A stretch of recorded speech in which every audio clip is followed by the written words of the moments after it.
I want to thank everyone here for this opportunity to be here to talk about God's Word with everyone. It's such a blessing to be able to be involved in this work, and I am grateful for this. I know I speak on behalf of the other Jordans that we are very grateful to be invited to do this. And I know that some of you were probably looking forward to hearing Jordan Dancer speak tonight. And if it makes you feel any better, so was I. I was also really looking forward to hearing him speak tonight. In fact, whenever Mike contacted us and talked to us, and we were sort of deciding, well, who's going to speak on which nights, the one request I had was, I don't want to open. But here I am. And it's going to be fine, because we are looking at the Word of God. And it is what convicts, it is what teaches, and it is what shows us the truth. And tonight we are going to be looking at the fear of God and its benefits. Maybe a strange phrase. The fear of God and its benefits. When I was looking through the scriptures trying to understand fear, then, I read a whole bunch of verses, probably like 100, trying to figure out, what does the Bible actually say about the fear of God? It was a question that kept on popping up in my mind as I was going, and it's, well, what is fear to begin with? What do I mean when I say I'm afraid of, snakes? Or what do you mean when you say that you have a fear of heights? What does that mean? What are you saying when you say these sorts of things? As I pondered my own, experience with fear and talking to other people about their experience with fear to see if it was common, there were a few things that I realized. The first thing I realized was that it's kind of like a spectrum. It's not like an on and off switch, right? Like you fear some things more than others. Like if you have a fear of snakes and you have a fear of heights, you probably are afraid of one more than the other. It's not either off or on. Something is stronger than the other. The other thing I realized when I was thinking about fear and what it means to be afraid is that I can say that I'm afraid of snakes and be telling the truth without currently feeling afraid of snakes. And that's an important distinction for me because whenever I was looking at all these passages, I was like, I don't feel afraid. Well, I don't always feel afraid when I say I have a fear of something. And I hope that you can resonate with these two comments because I think they're going to be helpful as we begin to look at what the scriptures have to say about fear and a fear of the Lord. The first thing we're going to address is the fact that we got to do it. In 1 Peter chapter 2, verse 17, it says, honor all people, love the brotherhood, fear God, honor the king. Plain and simple. Fear God.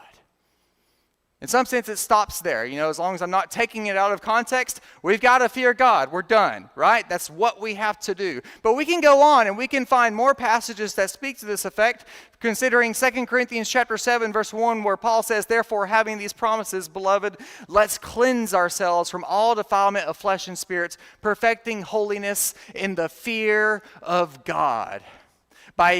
We perfect holiness in the fear of God. If we want to cleanse ourselves and perfect our holiness, this is done through fearing God. So here we can kind of begin to see there's some sort of benefit, right, to fearing God. We perfect our holiness. Another thing is in Matthew chapter 10, verse 28, where Jesus is speaking to his disciples. If you remember the context here, he's sending them out to go teach the good news of the kingdom to all the other Israelites. And he says, do not be afraid of those who kill the body, but are unable to kill the soul, but rather fear him who is able to destroy both soul and body in hell.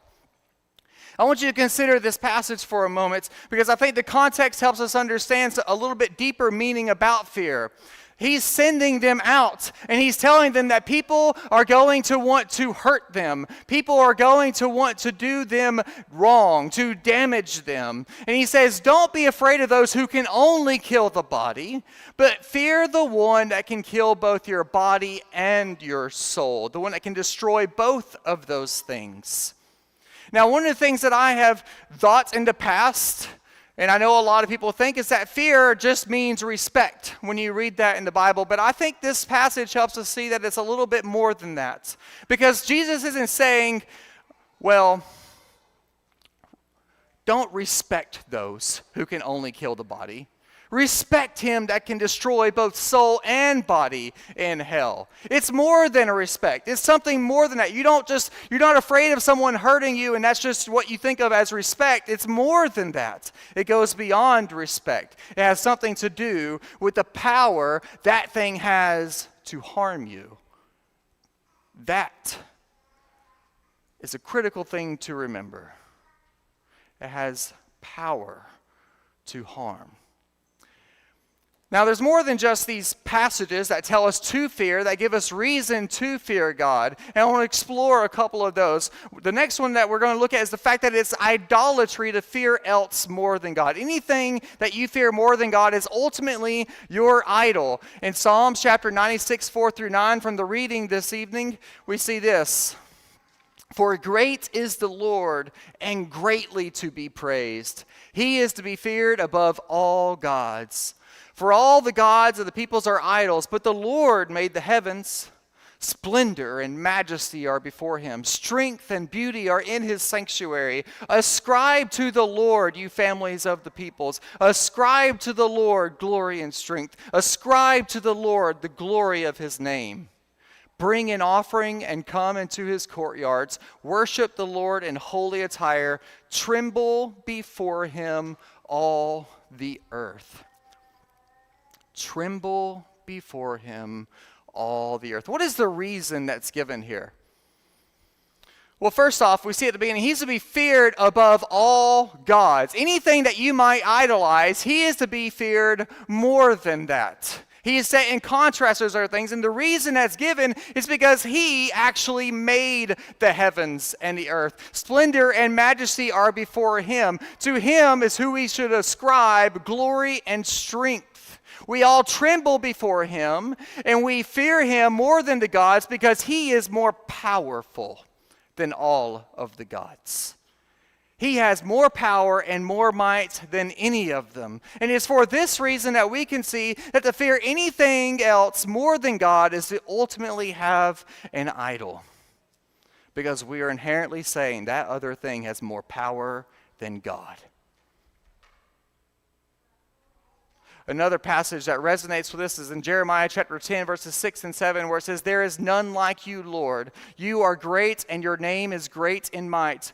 Who would not fear you, O King of the nations? For it is your due.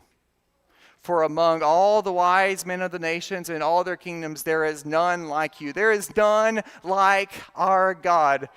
Who would not fear him? It is his due to fear him. And to fear anything else is to say that there's something else that is unlike God and beyond him, more powerful, more capable of destroying, more capable of doing fearsome and terrifying things. But there is nothing like that. God is the most powerful and mighty. And because of that, it is his due that we fear him. Another reason why I think we can see that it is idolatry to fear something more than God, which is connected to this idea of power, I think is illustrated, for me anyways, with a horse. Now, I don't know about you, but I didn't grow up around animals very much. I had cats, dogs. I moved to the woods, and so there's critters all out in there, but not really horses. And so I'm afraid of horses, okay? Now, again, going back to the point earlier, I'm not currently shaking in my tube socks because of the thought of a horse, right? But I can say I'm afraid of horses. And what happens is that when I go out into a field where someone has a horse, I look at that thing and I think, that thing's huge. It's fast. It's strong. I mean, one kick to the chest and this $150 dude is gone, okay? I'm scared of that thing. And because I'm scared, I get really, really calm. Because the last thing I want to do is to make that horse think I'm its enemy. The last thing I want to do is to make that horse think that, I'm something to be afraid of as well. Because then he might kick me. The fact that I have this sort of fear when I get around a horse, it has a control over me, you see? The fact that I have this fear, I give control over to this animal. I don't do whatever I want. If you can't tell, I'm rambunctious. That 14-year-old, still rambunctious. I just got married. And so I calmed down.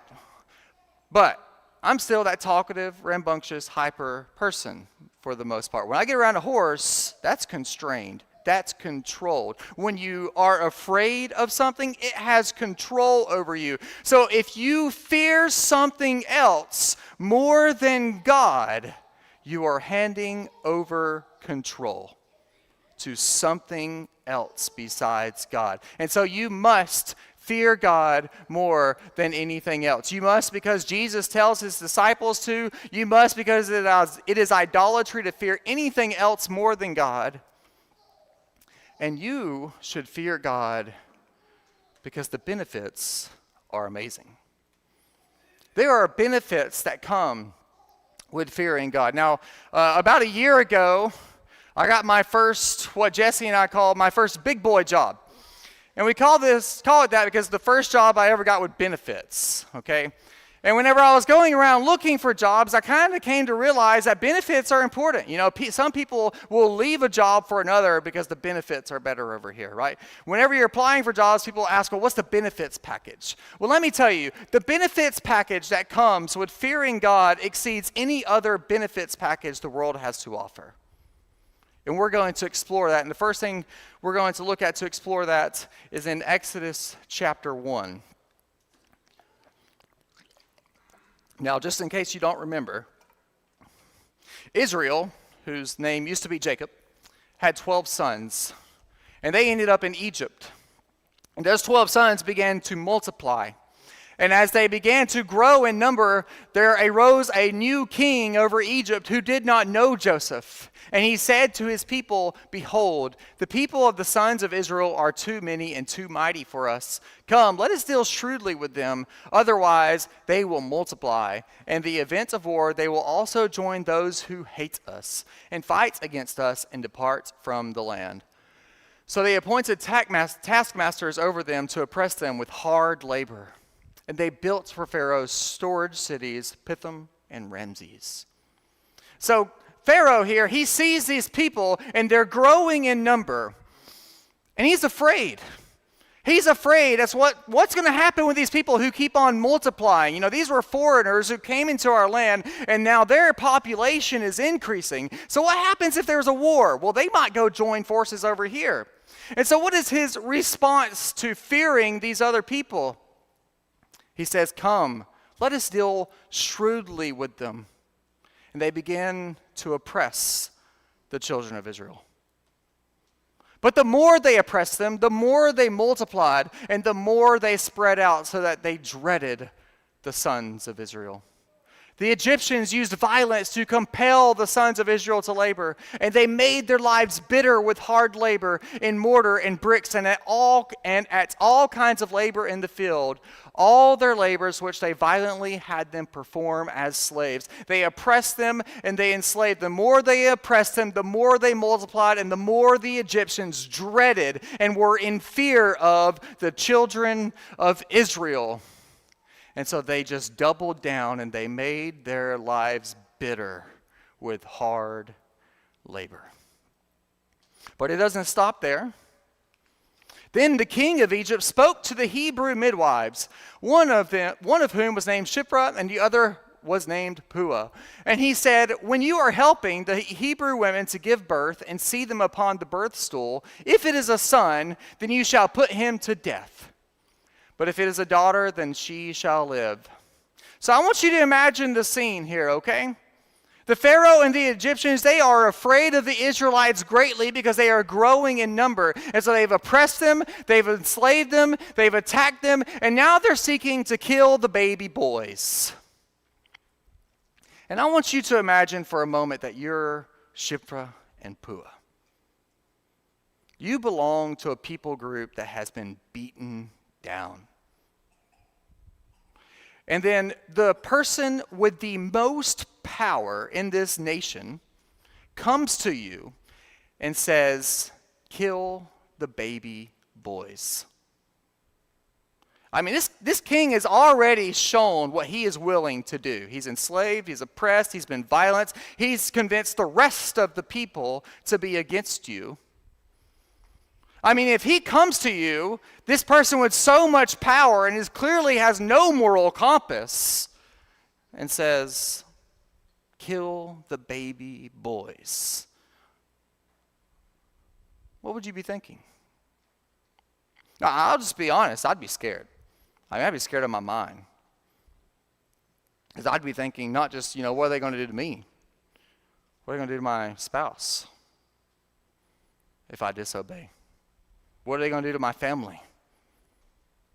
What are they going to do to my friends? What are they going to do to the rest of the people if I don't do what this king has just told me to do? I'd be scared. I might even have given in. But the Hebrew midwives feared God. The Hebrew midwives feared God and did not do as the king of Egypt had commanded them, but let the boys live. So the king of Egypt called for the midwives and said to them, why have you done this thing and let the boys live? The midwives said to Pharaoh, because the Hebrew women are not like the Egyptian women, for they are vigorous and give birth before the midwife can get to them. So God was good to the midwives, and the people multiplied and became very mighty. And because the midwives feared God, he established households for them. They feared God, and it caused them to risk their own necks to save the babies. Now, I think we have a really nice contrast here between two different groups. Those who fear something else more than God, and those who are fearing God the most. And what can we see happening from the people who fear God more than others? They oppressed, they enslaved, and they murdered. But by fearing God more, they saved lives. You see, the fear of God is not just something that affects you and your relationship with God. It is something that is good for you and ultimately good for everyone else around you. Because when you fear God, you seek the benefits of the other people around you. And you're not enslaved to the fear that makes you harm others, like the Egyptians and the king of Egypt. Not only that, but the Egyptians and their fear, it sent their nation towards ruin. If you think about the story, this is what leads to the story of Moses being put in the basket. And then there's the burning bush and the 10 plagues and the Red Sea crossing. It is what hurls their nation towards destruction because they chose to fear the Israelites more than anything else. But the Hebrew midwives, by fearing God, they caused their nation to become mighty. And so ultimately we see that there's a huge contrast here between fearing God and not fearing God the most, where you incur God's wrath and his vengeance from fearing something else more, but you get God's blessing if you fear him more. By fearing God above all else, you do good for others. You do good for yourself, and you bring God's blessing upon you and those you love. And there are more. Those are some pretty good benefits to help other people, but those aren't the only ones. The benefits go on. The fear of God, it says in Exodus 20:20, leads us to not sin. In Deuteronomy chapter 6, verse 24, the Israelites are told that if they will fear God, it will be for their own good and survival. In Proverbs chapter 9 and verse 10, it says that the fear of the Lord is the beginning of wisdom. Now that's a benefit I'd like to have. Wisdom. I've got a wife and 3 kids. I need all the wisdom I can get. I need to fear God. In addition to that, the fear of God leads to evangelism and church growth. In 2 Corinthians 5:11, it says, knowing the terror of the Lord, we persuade men. In Acts chapter 9, verse 31, it talks about how the church, continuing in the fear of the Lord and the comfort of the Holy Spirit, begins to grow or continues to grow. Church growth comes from fearing God. And the benefits go on because there is life that comes from fearing God. In Proverbs chapter 14, verse 27, the fear of the Lord is a fountain of life by which one may avoid the snares of death. A fountain of life overflowing with life comes from fearing God. Proverbs 19:23, the fear of the Lord leads to life so that one may sleep satisfied, untouched by evil. It is wholly beneficial to fear God. Now, there's one other aspect of that I would call it a benefit. It's a good thing that is related to the fear of God, and it's the fact that God is terrifying. And I don't know about you, but again, it's kind of a strange phrase to say it's a good thing that blank is terrifying. But it is. It is a good thing that God is terrifying. There's a few different passages that help us to understand this. One, for me, is in James chapter 2, verse 19, where it says, even the demons believe and tremble. That's good news. I want the demons to tremble. I want them to. I do not want them to think that God is not watching or they're more powerful than him. I do not want the beings that wreak havoc on humanity thinking that they're going to get away with it. I want them to tremble. And it is good news that God is terrifying because they tremble. The enemies of God ultimately tremble. The Israelites had this same sort of experience of seeing the goodness of God being terrifying. If we go back to the Exodus story, they had Moses who came and he said, let my people go, or he just, gave that message to Pharaoh that God is saying, let my people go, right? Okay, get the pronouns right. So he tells Pharaoh, let my people go. He says no. His heart is hardened several times, right? 10 plagues. They cross the Red Sea. When they cross the Red Sea, the Israelites see the sea swallow them up. And when they get onto the other side, the Israelites sing this song of praise called the Song of Moses, first song in the Bible, fun fact. And we're going to read an excerpt of it here. Who is like you among the gods, Lord? Who is like you, majestic in holiness, awesome in praises, working wonders? You reached out with your right hand, the earth swallowed them.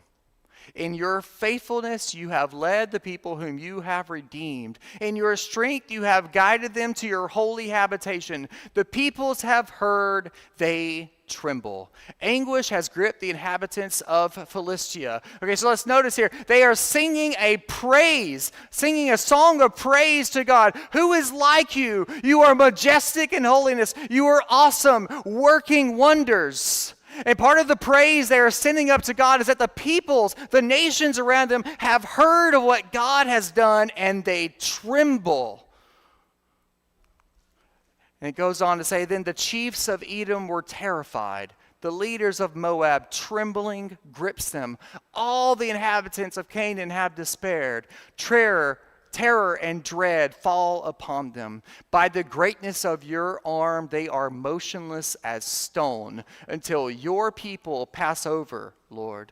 Until the people pass over whom you have purchased. You will bring them and plant them in the mountain of your inheritance.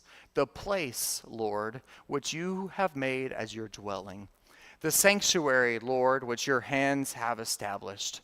The Lord shall reign forever and ever. You see, the Israelites here, as they are praising God for what he has done, this awesome work of defeating the Egyptians, they are praising him also because of the fact that the other nations around them are trembling in fear. And they associate the fear of the other nations towards God with their redemption.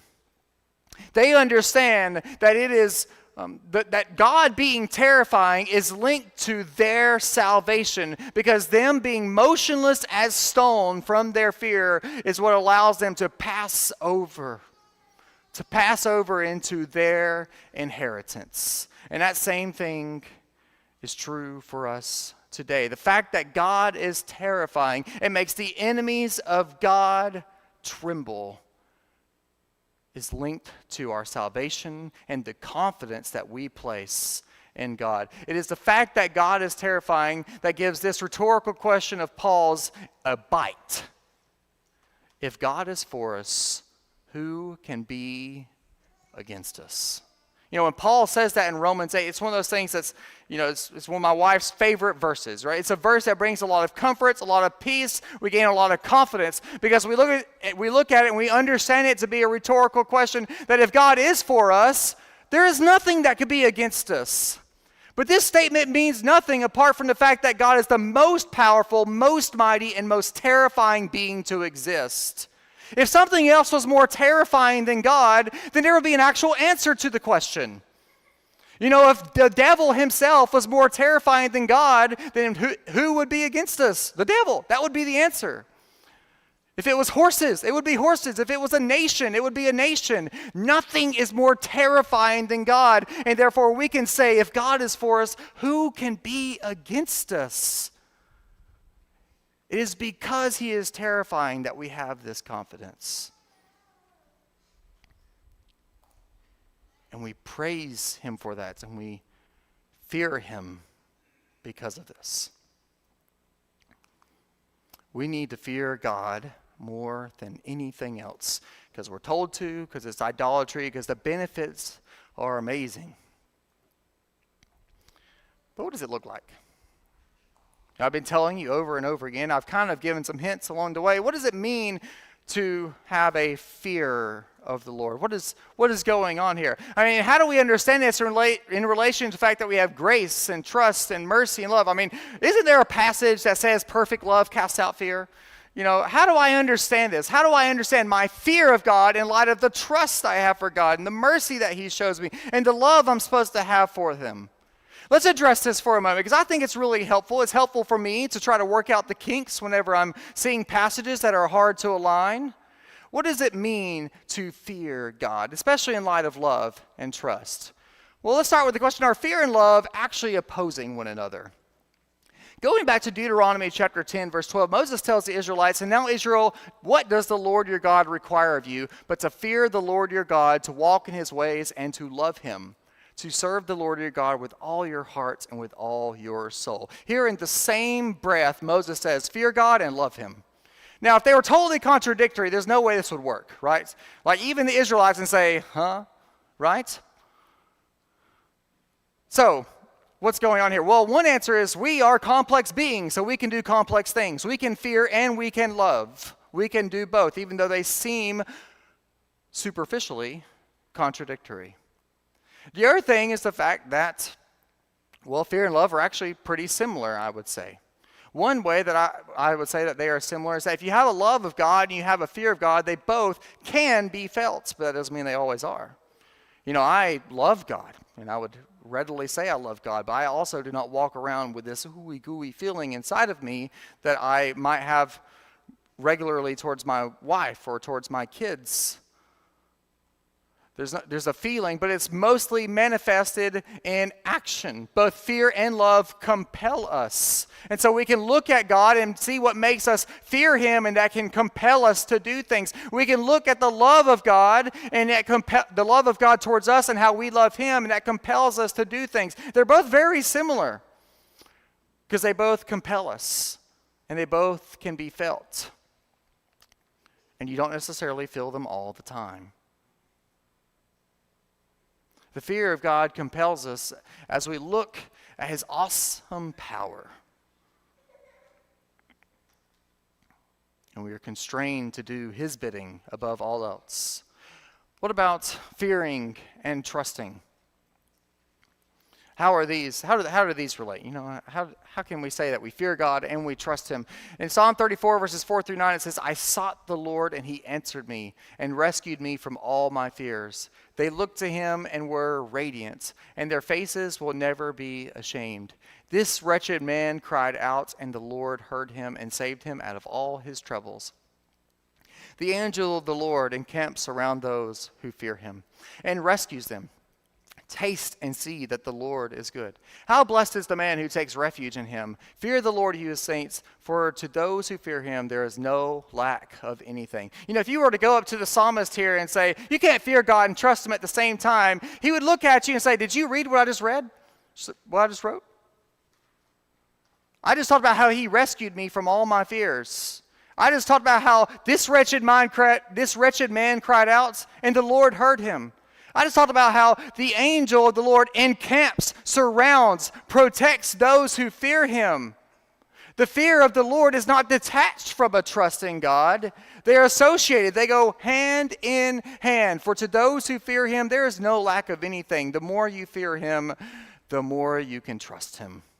Another psalm in chapter 40, verses 1 through 3, it says, I waited patiently for the Lord, and he reached down to me and heard my cry. He brought me up out of the pits of destruction, out of the mud, and he set my feet on a rock, making my footsteps firm. He put a new song in my mouth, a song of praise to our God. Many will see and fear and will trust in the Lord. When they see and fear God, they will trust in the Lord. When they see his power, when they see his might, for those who are his, they will fear him and they will trust in him. Going back to what Jesus said in Matthew chapter 10, verses 28 through 31, if you recall, this is where Jesus, well, I have it on the board, this is where Jesus said, don't fear those who can kill the body only, but fear him who is able to destroy both soul and body in hell. Fear him. But he doesn't stop there. He keeps on. He says, are not 2 sparrows sold for a copper coin, and not one of them falls to the ground apart from your Father's will? But the very hairs of your head are all numbered. Do not fear, therefore, you are more valuable than many sparrows.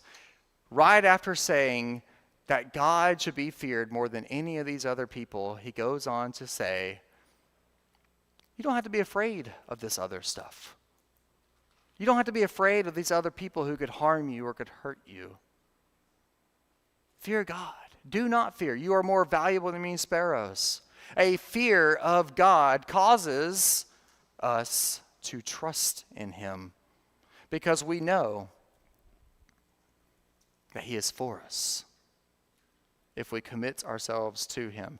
And so what about perfect love casts out fear? There in 1 John chapter 4, verses 17 and 18, it says, love has been perfected among us in this, that we may have boldness in the day of judgment. Because as he is, so are we in this world. There is no fear in love, but perfect love casts out fear, because fear involves torment. But he who fears has not been made perfect in love. Here in this context, we can see that the fear that is supposed to be driven out in light of the boldness we are supposed to have in the day of judgments is one in which we are unsure, unconfident in our salvation. That's the kind of fear that should be driven out. If you have the sort of fear where you are not confident in your salvation, it should be driven out because you know that God loves you and you know that if he is for you, nothing can be against you. A kind of fear that causes you to lose confidence in God is not the kind of fear that we are called to have as the children of God, as those who love him and devote our lives to him. When we fear him, we are confident in him. When we fear him because of his mighty power, and we combine that with knowing that we are his and he is our refuge, we have all the confidence in the world and not a lack thereof. And so perfect love does cast out fear, but it's the kind of fear that says, I'm just not sure, even though you're doing everything you can for the Lord. Perfect love and fear can go hand in hand. So to sort of finish up the question, what does fearing God look like? What does it look like? Well, it's not contradictory to love or trust in God. And what it might look like in one way, as Proverbs chapter 8, verse 13 says, is to hate evil. It says the fear of the Lord is to hate evil. That when you recognize the power that God has and his own personal hatred for evil, you look at that and say, I want no part of it because of the destruction that is headed that way. And you hate it as well. Another thing that the fear of the Lord looks like is just a natural reaction to immense power. To fear God is just a natural thing that happens when you come in contact with great power. And in some sense, mysterious great power, because who can know the mind of God, right? In Exodus chapter 14, verse 31, I've got multiple passages there that talk about the immense power that people see on display and how it causes them to fear. In Exodus chapter 14, verse 31, we see that the children of Israel had just crossed the Red Sea, and God has just swallowed them up in that sea, and they look at what God has done, and it says they fear God and they believe in Him. They fear God because of what they have just witnessed. He just saved them. He literally just saved them, and now they fear Him. Why? Because that's what happens when you witness great and immense power. When you see something so powerful, it is beyond your even wildest dreams. The only natural reaction is to be a little bit afraid of what could happen next. In Mark chapter 4, verse 41, we have another instance where the disciples, they're afraid because the waves are rocking and there's a storm going. And they go and wake up Jesus and they're like, we're going to perish. And He calms the storm. And when He calms the storm, it says the disciples were afraid. Because they were just like the Israelites in the Exodus story. They had just seen so great of power, they could not even comprehend it.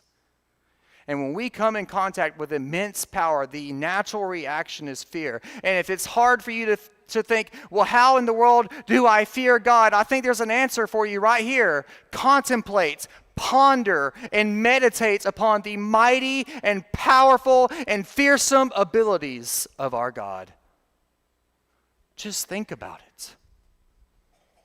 I try to make, it maybe sounds morbid, but I try to make myself think about this at times. You know, He could just take the air right out of my lungs if He wanted to. He could make my house just crumble to pieces. He could make my arm turn leprous. He could do things I can't even imagine.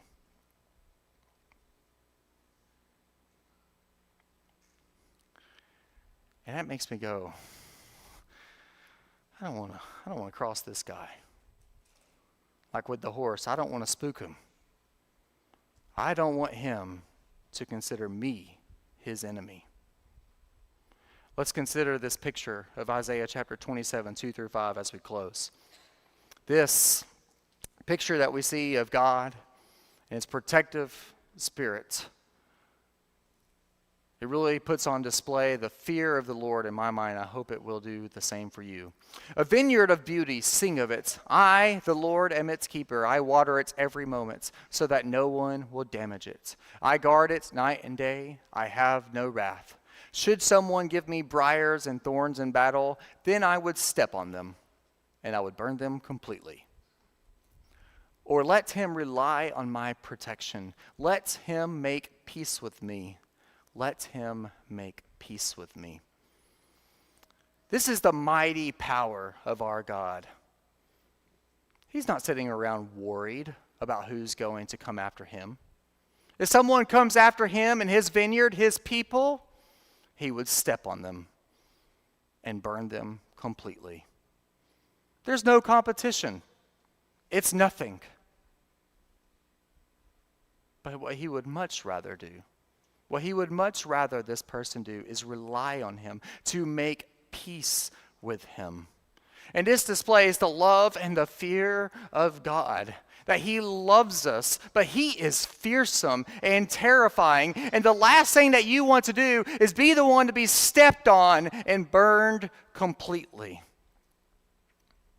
And so if you are a Christian this evening, you have been baptized, you have committed yourself to Jesus, and you're doing what you can every day that you can to serve God. What does the fear of the Lord look like in light of this picture? It looks like resting in the comfort and the protection of your God, who is more terrifying than anyone else, and choosing to go nowhere else. Because His might is great. and you don't want to end up the person stepped on. If you are the person, the Christian, who is perhaps straying, going the wrong way, there's a clear message to you from this passage here. You're about to get stepped on. The mighty and the powerful work of God is going to be against you. And so turn around. Come back into his protection and rely upon him. And if you are not a Christian this evening, if you have not chosen to follow Jesus and to commit yourself to him, be afraid. Be very afraid. Because you are in the bullseye of the most fearsome and terrifying being to exist. And you will get stepped on and burned completely. But I don't want that. No one in this room wants that. And God himself does not want that for you. He says, come to me, make peace with me. And if we can help you to do that this evening, we would love to do so. If you will have a seat on one of these front rows as we stand and sing this song that's been selected.